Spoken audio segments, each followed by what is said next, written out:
Hi Monday எடுத்த video.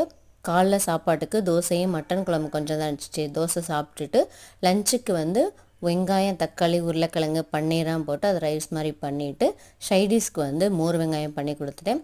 திங்கக்கிழமை மதுரை தெப்பக்குளம் முத்தீஸ்வரன் கோயிலில் கும்பாபிஷேகம் நடந்துச்சு. சரி அதுக்கு போகலாம் அப்படின்ட்டு அது சீக்கிரம் பசங்களாம் கிளப்பி விட்டுட்டு வீடையும் தொடச்சி விட்டுட்டு தான் கோயிலுக்கு போயிட்டு வந்துட்டேன். ஈவினிங் ஏசி ரிப்பேர் பண்ண வந்தாங்க. ஏசி க்ளீனிங் பண்ண வந்தாங்களா, அவங்க க்ளீன் பண்ணி முடிச்சோன்னே, ஏன்னா பசங்களுக்கு ரிவிஷன் டெஸ்ட் எக்ஸாம்லாம் ஸ்டார்ட் ஆகலை, ஆனால் அதுக்கு முன்னாடி ரிவிஷன் டெஸ்ட் வைப்பாங்க. அந்த ரிவிஷன் டெஸ்ட்டு போயிடுச்சு. அதையும் சொல்லி கொடுத்துட்டு நைட் சாப்பாட்டுக்கு ஹஸ்பண்டுக்கு ராகி சேமியா இருந்துச்சு, அதை பண்ணி கொடுத்துட்டு அதை லைட்டாக உப்பு அதை ஒரு 2 நிமிஷம் 3 நிமிஷம் 5 நிமிஷம் எல்லாம் ஊற வச்சுட்டு அதை இட்லி செட்டில் வச்சு அவிச்சோம் அப்படின்னா இது ரெடி ஆயிரும். இது தேங்காய் போட்டு சாப்பிட்லாம், நாட்டு சர்க்கரை வச்சு. இதில் வெங்காயம் தாளித்து அவங்களுக்கு கொடுத்துட்டேன். எங்களுக்கு எப்போயுமே தோசையும் தக்காளி சட்னி தான், அதை வச்சு கொடுத்துட்டேன்.